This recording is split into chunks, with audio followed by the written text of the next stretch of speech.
Welcome everyone to the first in our Zoom series on how technology is affecting international relations through the new important field of tech diplomacy.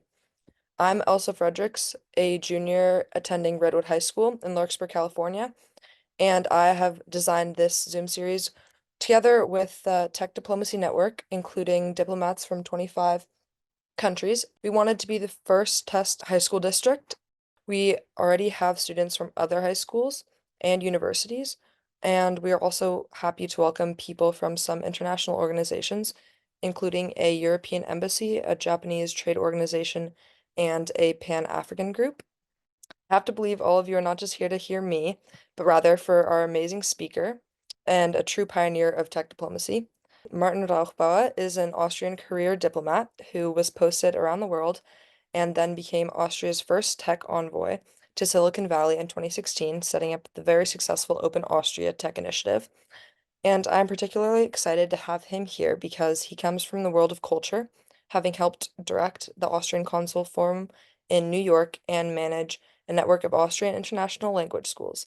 I think Martin brings a broader and deeper perspective on how technology is affecting nations and their citizens than CEOs of tech companies who focus mainly on the technology itself. I encourage anyone with a question to use the Q&A button at the bottom of the Zoom. We are super eager to hear what questions you guys have after Martin's presentation. So, Martin? Sorry, I needed to unmute here. Thank you so much, Elsa, for this really, really kind introduction, but even more so for the initiative to organize this webinar for high schools mainly. And I think this is for us a particular moment because tech diplomacy is a very new field. Some people who are very familiar with diplomacy and international relations are not familiar with tech diplomacy yet. So the interest that has come from you in this field and from the participants in this seminar is also for me an important sign that sometimes young people get it earlier, that even the professionals, that technology is really affecting all aspects of life, and that includes also diplomacy. Why is, however, diplomacy relevant in nowadays world? And there are many answers to this question. When I was young and I grew up, and one can maybe tell from my accent, in my native country, Austria, which is a very small country in the center of Europe, I always kind of looked beyond the borders of my country. There were many, many tourists from all other countries visiting my country. But then also Austria was a seat of international organizations. Many diplomats lived in Vienna from both the east, the west, the south, and the north. So I come from a country where international affairs, diplomacy always have played an important role. And I'm now based in San Francisco. And I know many of you are joining us today from the Bay Area, which is an unlikely, at first sight, unlikely seat of diplomacy because it's not a capital. We don't have embassies in San Francisco, like in Washington, D.C. or in other capitals around the world. But there are many diplomats in San Francisco, and it's actually the pioneering city of tech diplomacy. And the answer why this is the case has to do, of course, with the proximity to Silicon Valley, which San Francisco, some say it belongs to, some say it's right outside of the city, the seat of many tech companies, small companies, startups, as well as the big global players. Many of them have their headquarters in Silicon Valley. And that is also the reason why tech diplomacy really emerged in this region. And I will talk about what exactly it is when we delve into it. A little bit about myself and my own background. I am a diplomat. I'm an Austrian career diplomat and was sent in 2016, so 8 years ago, to San Francisco to build up an Austrian representation. And then over the years, we kind of found out that there is a new form of diplomacy emerging here, and many other countries, together with my own country, Austria, we coined this term tech diplomacy as this new form of diplomacy, which we will learn a little bit today. I said at the very beginning that San Francisco is an unlikely place for diplomacy. That's historically not really true. In 1945, as many of you know, San Francisco was actually the birthplace of the United Nations, which was right after the war founded here in San Francisco. So it has a long tradition of international diplomacy. And that's probably also one of the reasons why so many countries are based here. And it is increasing every year. New countries and institutions form new diplomatic missions in San Francisco and the Bay Area and engage in tech diplomacy. However, and that's one more point, and then I will go into my presentation, tech diplomacy is not limited to the Bay Area or to Silicon Valley. Increasingly, tech diplomacy has become a new field of diplomacy around the world, in other cities as well. And we'll talk about these other places in the world where tech diplomacy is important. Nor is tech diplomacy limited to actual diplomats like myself. Increasingly, people who work for companies, for tech companies, engage in similar work that diplomats do, and even citizens, just people who engage, on their social media, like maybe you do, increasingly get interested in foreign affairs, in international policy, and therefore one can say there's a new type of diplomat, the citizen diplomat, emerging, who is also in some ways a tech diplomat. So tech diplomacy is not just an interesting career, it's actually a tool that is ready and there for every citizen around the world to engage in, every citizen that is interested in international affairs and policy. I will now go over to my presentation and share the screen with you.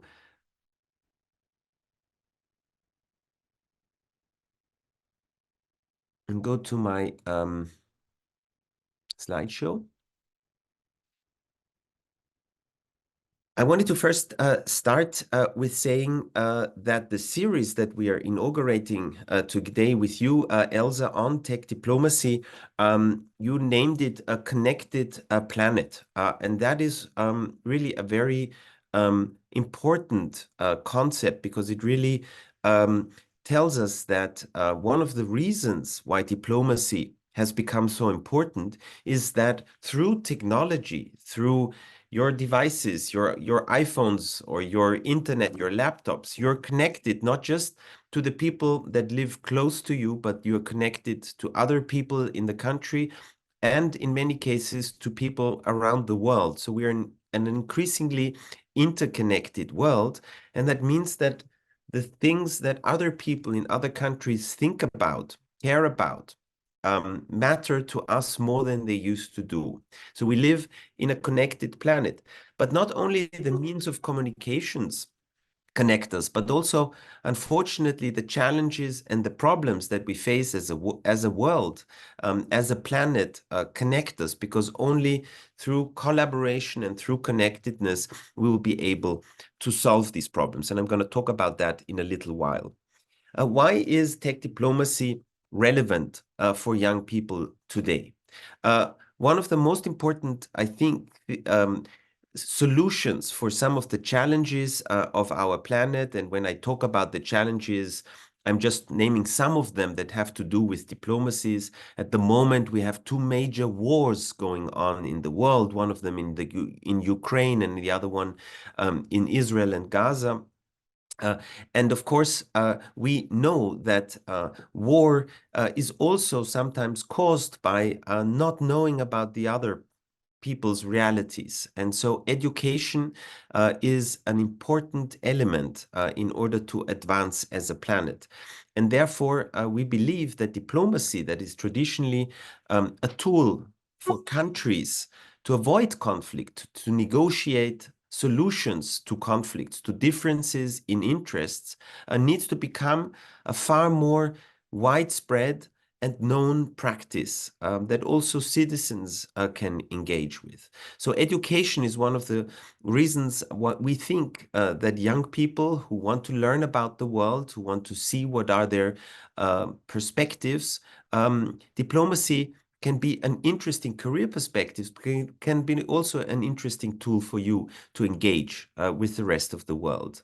Of course, we also want to leverage and increase the literacy among not only young people, because they are often a lot more literate than people of my age, and that is particularly true in the world of diplomacy, where new technologies are often met with skepticism.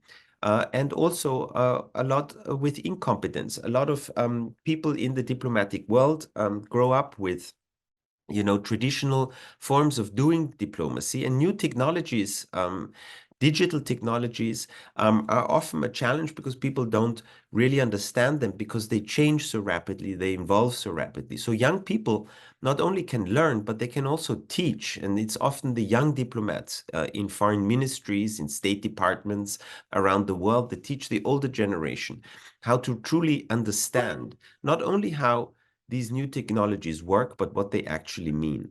And then there are issues about tech diplomacy that directly affect young people. Social media. You probably use, I imagine, social media. Social media often very much geared to different generations using different social media. And through social media, we also learn about the world. Often it is our only way of learning about the world. Traditionally, we learned about the world through newspapers, then the internet, and nowadays often our only feed of information is through social media. So it's important what kind of information we get, and not only what kind of information we get, but who controls this information. And that is also one of the issues. The control of information, also the control of misinformation and deliberate disinformation. That is one of the concerns that tech diplomats have. And then we talked about the challenges that our planet faces. Of course, one of the challenges that is really on everybody's mind, but particularly on young people's mind, is climate change. That is particularly here in the Bay Area on everybody's mind because we see it. We see wildfires, we see the drought, we see the floodings, see how it affects us in our daily lives. And in order to find a solution for such a complex global problem, countries need to work together, citizens need to work together, and the private sector needs to work together and find solutions. And therefore, diplomacy of the future is going to be also a diplomacy that will rely on the deep knowledge of these complex issues and also maybe of new technologies that might be part of the solution. Another issue that is on everybody's mind is artificial intelligence. In recent years, through the advent of generative AI, it's really on everybody's mind what AI can do. And some of them, it's very promising, and I know it affects your lives in school as well as in your private life in often very exciting and promising ways. Generative AI is somehow also a tool that can help us, be more creative, be more efficient. But there are also dangers that we are recognizing if those tools are in the wrong hands or with people with the wrong intentions. And these dangers are not limited to our immediate vicinity or our countries. They need to be addressed in a global and international fashion. And countries, as well as the companies that generate, that invent and develop these technologies like AI, need to work together to mitigate the risks and harms that sometimes are associated with artificial intelligence. And then, of course, what I said before, tech diplomacy is also the chance for what I would say the formation of a global community of informed and interested global citizens who not only care about what is happening for example, here in the United States, or what is happening in my country, in Austria. But we look increasingly at topics from a global planetary perspective and talk to each other, not only about our personal issues, but about things we care about, for example, climate change, and find solutions together. And sometimes initiatives, ideas, pressures on our governments can come from these global communities and global networks, and new technologies there can be part of the solution. I want to now go over to the next slide. So what then is tech diplomacy? It's a new tool in international relations between countries. It addresses how technology affects international relations. And as I said before, it includes tech companies, private tech companies. And with tech companies, I mean, where it's really, really obvious are the global digital platforms like Meta or like Twitter or like Alphabet or Google, but even Amazon, a big global platform. They have, whatever they do, they have an impact. They sometimes can sway elections in a country, in a faraway country, willingly or unwillingly, through the kind of policies they have, through the kind of frameworks, the guidelines they have, also the measures they take when problems arise, influence not just individual citizens or users around the world, but can really influence our democratic systems, as we well know here in the United States as well. So there's a special responsibility for tech companies, but as well also for governments to provide the right frameworks in which these international global tech companies operate. And there's a responsibility also for us, for citizens, and for you to get informed about the issues and actively engage in tech diplomacy. Tech diplomacy fosters, therefore, collaboration on global policy frameworks. We need to find the right legislation in the United States, but also in Europe, in Africa, in Latin America, in Asia, around the world, in order to provide the right laws so that we can benefit from the opportunities that new technologies provide and mitigate against the risks and harms. And there, international collaboration is necessary. And tech diplomacy also aims to tackle common planetary challenges. Even if some countries might have different interests, might even be adversaries, and I'm thinking here, for example, of the United States and China, diplomacy is also about finding common ground. What do those countries have in common? Well, for example, I'm sure China and the US will agree that there is no interest of any country in the world that artificial intelligence will become so powerful one day that it gets out of control, out of human control. And so in order for that not to happen, we need to monitor the development of artificial intelligence. And we need to inform each other and talk with each other, even if we sometimes have a difference in interests, and tackle and find solutions and find common solutions. And there's precedents in that in history.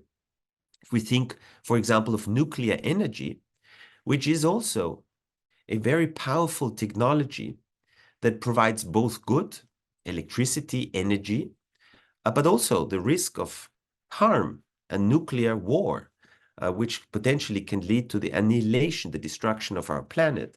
This needs to be in a controlled and collaborative manner tackled. And as I said at the beginning, I'm a career diplomat originally from Austria. Vienna is the seat of such an organization, the International Atomic Energy Agency, that has very successfully provided a certain amount of collaboration among all countries, and also security and safety and monitoring of nuclear energy, and of a specific technology that provides both good and the possibility of harm for the planet. What is the network of tech diplomacy that has emerged in Silicon Valley, in San Francisco, over the last, I would say, 12 months? And I'm one of the founders of this tech diplomacy network. It is including diplomats in Silicon Valley from 25 countries. So 25 countries participate in our network that we founded in February of 2023, and engage in the kind of issues that we have before talked about. We work there in the Tech Diplomacy Network collaborative to clarify issues of frontier technologies. And when I already mentioned some of them, cybersecurity, artificial intelligence, maybe also the metaverse, but not only digital technologies, but also physical technologies that are underlying new frontier technologies like satellite technologies or semiconductor industry, which is very, very crucial in AI. And then, of course, also some technologies which are not yet at their full potential, but where we can already see that their potential, once it comes to fruition, will hugely influence the planet. And one of them is, of course, quantum computing and its enormous potential to speed up the power, the compute power, and that will bring enormous benefits, but also a certain set of challenges that really have to be dealt with international. Tech diplomacy also fosters dialogue between diplomats and the tech industry. It educates citizens on issues and trade-offs. Sometimes, if you're a tech diplomat or if you're a policy maker from a country, you're faced with dilemmas. Whatever you do, there will be a cost. So if you rein in with a law a certain technology, you might then be very well protected against certain harms, but you might kill off the potential of your companies to reap the benefits of these technologies. So often policymakers, politicians, citizens, and even companies themselves face trade-offs, face a kind of dilemma. What they should do with these kind of technology. If you face closely the kind of discussions that the advent of generative AI, of ChatGPT, has caused just in this country, you will see that it's often a back and forth between, the excitement of new possibilities and then a pushback, a techlash, a backlash against technology has been really a feature over the last, I would say, 4 to 5 years. And then, of course, we think that Silicon Valley is the leading hub for new technologies, and we want to acknowledge that. And we also want to become, as a network, the leading hub worldwide for tech diplomacy. What are examples of tech diplomacy? And I will list just a few. Maybe you have heard of some of them. A discussion that has been in the news in recent weeks in the United States is whether the United States should limit the social media company TikTok that some of you might be on. And the reason for that is that TikTok is owned by a company that is ultimately controlled by China. And there shouldn't be anything wrong with that. There are many companies in the United States or that operate in the United States that are controlled by China.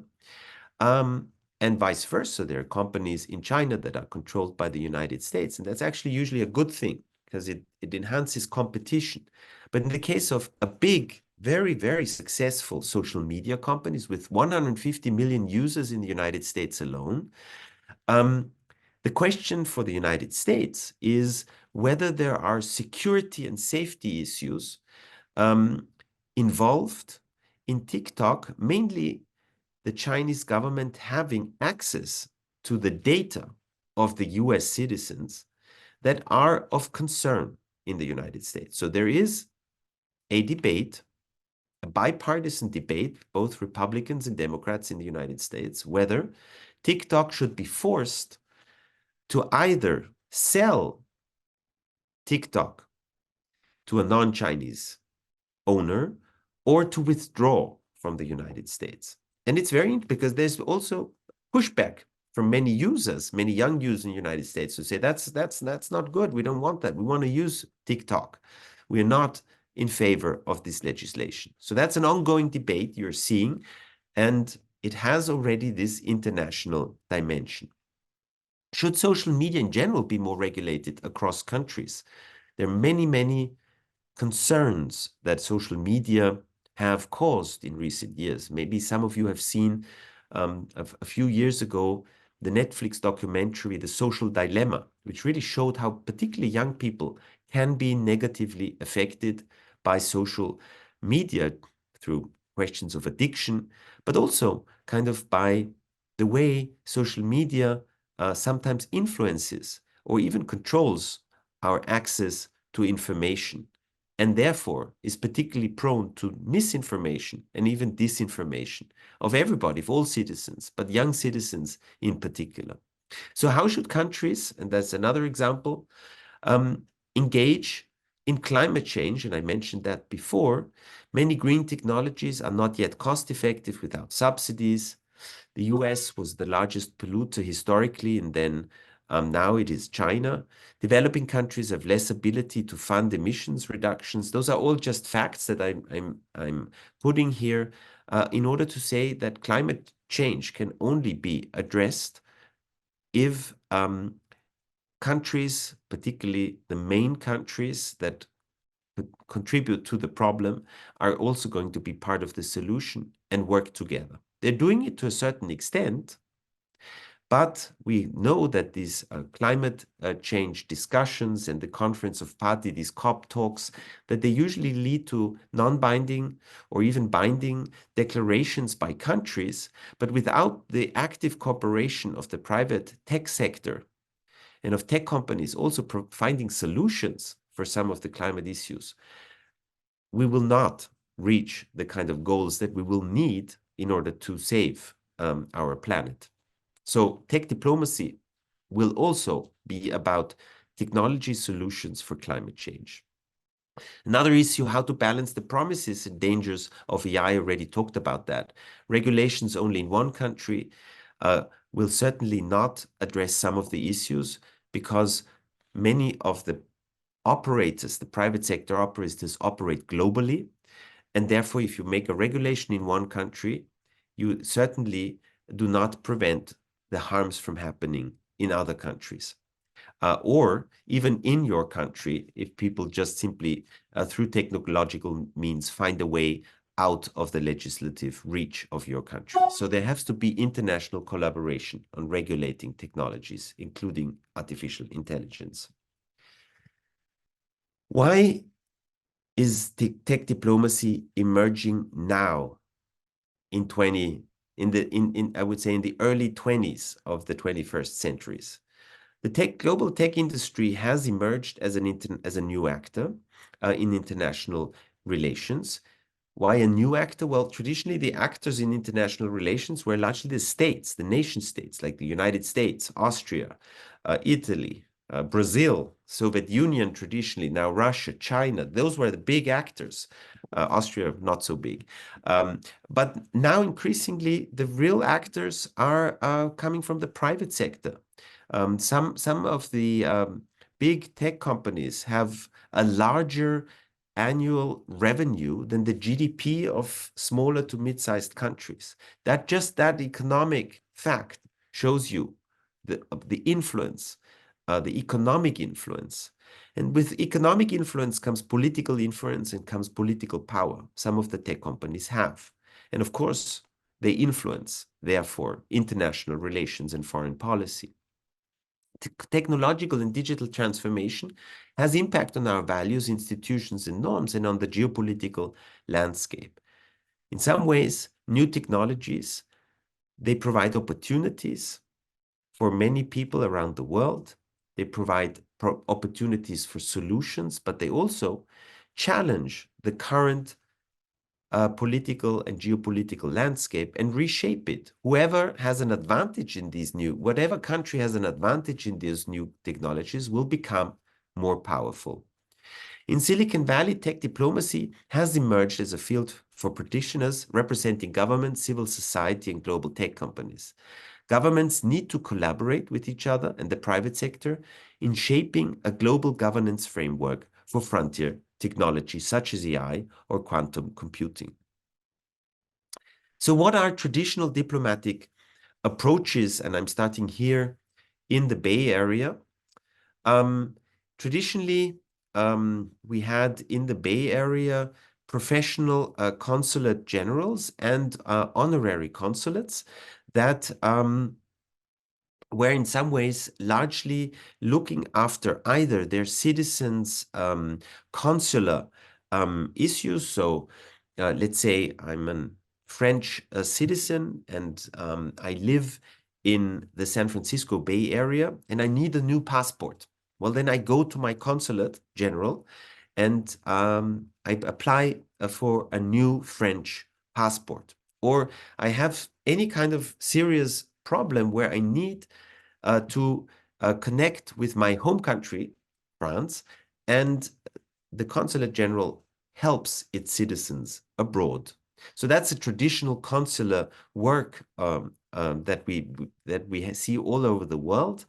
And then, of course, some countries have honorary consulates that are usually very much focused on the business relations between countries. So let's say I'm the honorary consul of France, and I help my country's companies connect with the companies in the region where I'm operating.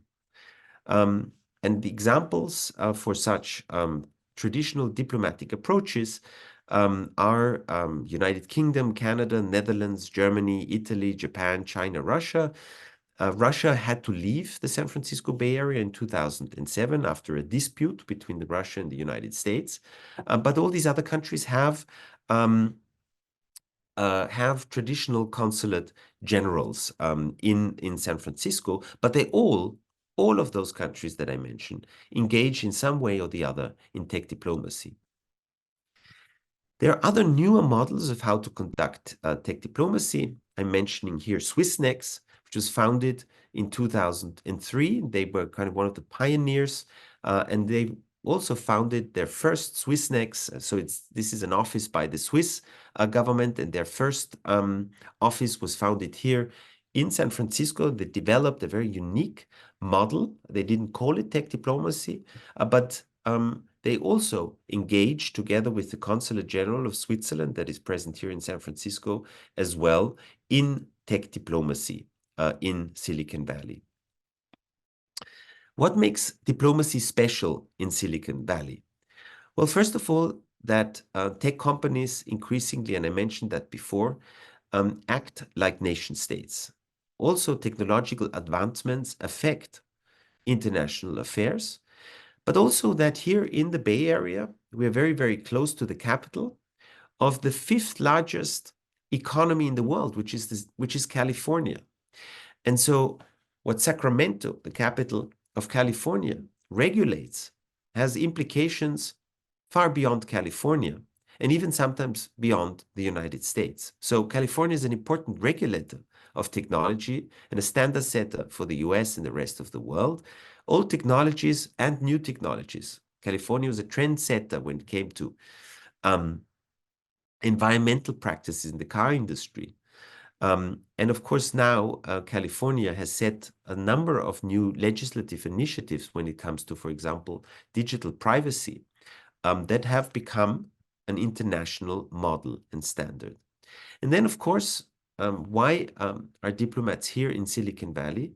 Because of the international effects that new technologies have had on safety, security, privacy, and the protection of human rights.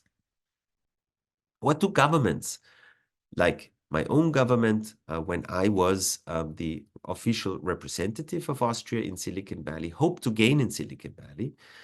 Well, they have different motives for being close to private sector economies. They see themselves as a bit of an antenna into the future. They want to stay on the forefront of technological advancement and anticipate its many implications. So they don't only want to say and to look at what new technologies mean now, but they also want to know what will they mean in 4 to 5 years. A very good example is quantum computing, which I mentioned before.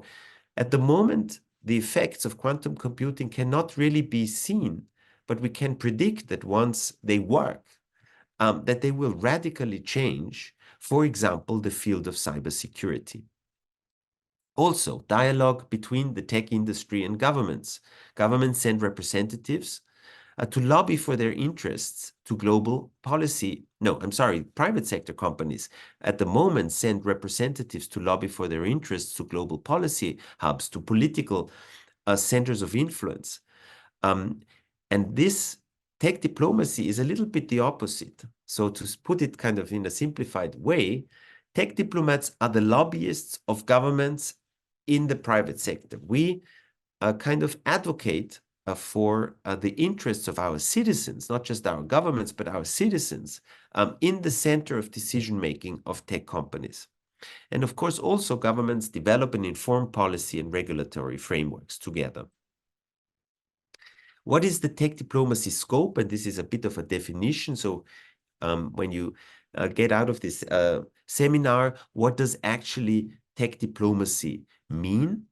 And there are kind of three different approaches, and this comes from the co-founder of the Tech Diplomacy Network, Patricia Groover, who has really taken here a definition that comes from science diplomacy, an older form of diplomacy.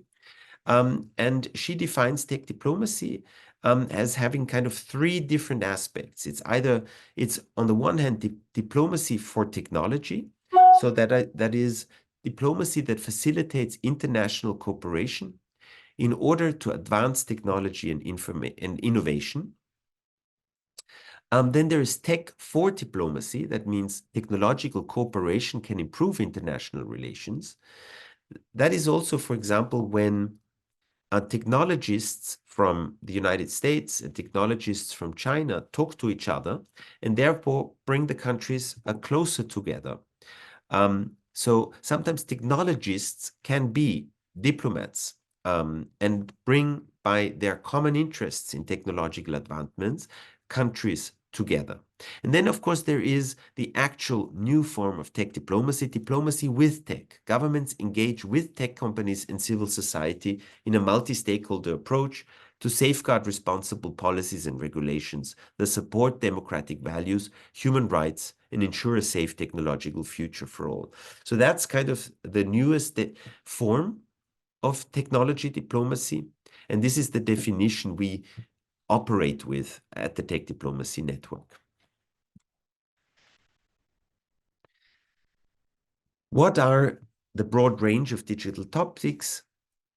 In some ways, questions of infrastructure and standardization. Cybersecurity is a big topic for tech diplomacy.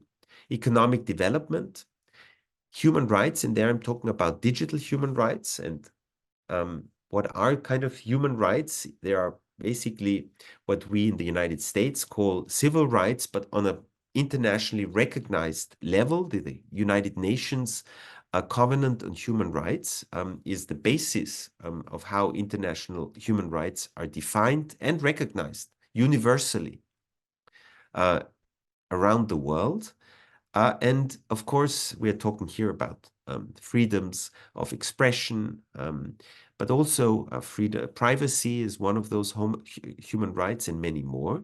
And we need to make sure that these basic human rights are also observed not only by governments and protected, but also by private sector companies. And they need to know and be aware that their products and services sometimes have profound impacts on human rights of citizens and customers around the world. So tech diplomacy also deals with that.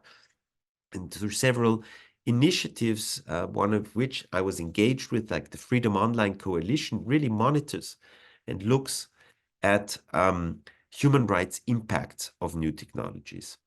Then, of course, we also look at the socio-cultural and legal implications of new technologies. What are the new hubs? I was talking about Silicon Valley largely because this is where tech diplomacy started. But as I said, ultimately, tech diplomacy is going to be a practice important initially at the international tech hubs, at the centers where innovation happens around the world, whether in India, whether in China, whether in Europe, or of course also in those hubs around the world, such as in New York, Paris, or Geneva in Switzerland, where multilateral organizations are also being, like the United Nations or the International Telecommunications Union, the ITU in Geneva, are in some ways in charge of international standardization and collaboration on new frontier technologies. And I will end here and be happy to answer any questions that you might have by saying tech diplomacy, as we believe, the tech diplomats, and is not only a new field of diplomacy.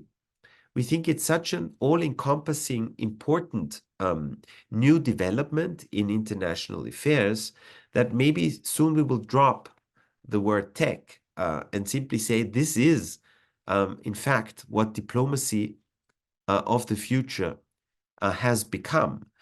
All diplomacy eventually will become tech diplomacy. So those of you who are here from the Bay Area are witnessing that the Silicon Valley private tech sector and its success over the last decades has also contributed to a profound transformation of diplomacy and international relations. And I give back to you, Elsa. Thank you so much, Martin, for that great presentation. I've seen a bunch of interesting questions in the chat, but first, I have a personal question. How active do you think non-European countries and developing countries are in tech diplomacy, like Brazil, for an example, which is a pretty large country? Yes. So what I mentioned at the beginning is that, of course, new technologies are not equally distributed around the globe. We said Silicon Valley, and that's great and exciting, but that also, of course, means that some frontier technologies are heavily concentrated in some countries, and they're even in some parts of some countries, and that other countries or other regions, entire regions, have the problem of having access to capacity, to understanding these technologies, access to use of these technologies, access to control over these technologies. There is a digital gap between some countries and others. There is, of course, and you mentioned, I would say, the global South that has a particular challenge there. And therefore, there are a number of initiatives largely coming from the United Nations itself to mitigate against that and to improve access for all countries to frontier and key technologies of the future. So that's an acknowledgement of your question, which is very, very important. And we at the Tech Diplomacy Network, we also make a special effort to work closely with countries that don't have access to Silicon Valley. Either they're not represented here, but maybe thinking of to open up, a new representation. And we help them and provide them with capacity building and education efforts, as well as with consultation and sharing of best practices. But also, you asked whether countries of the Global South are more active than they used to be, and I would say yes. And Brazil is an actually very good example. They have engaged massively in tech diplomacy, and their tech envoy here in San Francisco is also engaged in our network. And Brazil also works closely with other countries of Latin America in new tech diplomacy initiatives. Thank you. Another question I see is someone's asking if colleges already offer programs in tech diplomacy. Yes. So I think it's always a test, if academia and universities and colleges, and then of course also schools include tech diplomacy in their curriculum, in their teaching. And I can say, yes, uh, the programs that I know better, and there are a lot of international relations programs at colleges and universities, clearly take into account the importance of either digital technologies or frontier technologies and their impact on international relations, and even have designed programs that are, specifically designed for the technology sector. I personally teach tech diplomacy at one of those institutions, the Diplomatic Academy in Vienna, but I also have engaged in a workshop at the University of Oxford in the UK on tech diplomacy. And there's also increasing online education on tech diplomacy, where also our network is engaged in partnership with the Diplo Foundation in teaching online tech diplomacy. And I would say a lot of US based universities and colleges are increasingly investing in frontier technologies and their impact on international relations. Another good question I see is that it's asking about the EU and how Apple has opened up its App Store, and now the US is suing Apple. And if you think tech diplomats work together when big tech companies seem to act like monopolies, and how you see tech diplomacy affecting these big companies. Well, I would say it's an interesting question, because you're bringing the example of the EU. Now, the EU is an effort of the EU member states working together on a certain set of agreed issues, and not as individual countries. And frontier technologies clearly are mostly regulated by the European Union in Europe. The question is, how does the EU work with the rest of the world when it regulates new countries, or in the case when it regulates new technologies, or when it detects in its kind of anti monopolies policies, when it detects such monopolistic behavior, does it then work together with other countries, for example, the United States? What I can say is that both the United States and the EU have imposed often very harsh penalties against large tech companies when they have engaged in monopolistic behavior, and they do work together. They do. I don't know, cannot tell you, on each case how much collaboration, informally or formally, was involved. But the US and the EU, since a few years, hold regular talks in the EU Trade and Technology Council, for example, on policy and regulatory issues. Thank you. Another question I see in the chat is how can students best keep up with the developments in the field of tech diplomacy and stay updated? So that's a question not only for students, but for even for diplomats. It's not easy because there's so much going on, and it's evolving so fast. So even when when you read something, it might be um, overtaken by new developments even a month, or even sometimes, a week later. So a good way of staying informed, I would say, about tech is to subscribe to newsletters. I do that all the time. I have a number of subscription to my emails, which I read regularly, and some of them follow also geopolitical foreign policy developments. We ourselves, as the Tech Diplomacy Network, provide a newsletter which you can subscribe to. That is tech hyphen diplomacy.org. On our webpage, you can subscribe to our newsletter, and we provide monthly updates about the most important developments on tech diplomacy. Thank you. Um, Another question I'm seeing is it a problem that many representatives in Washington and leaders of other countries are from older generations who didn't use or have as much experience in this new field of tech? Um, yes, I think it is an issue that foreign services, I would say, have at the beginning particularly faced.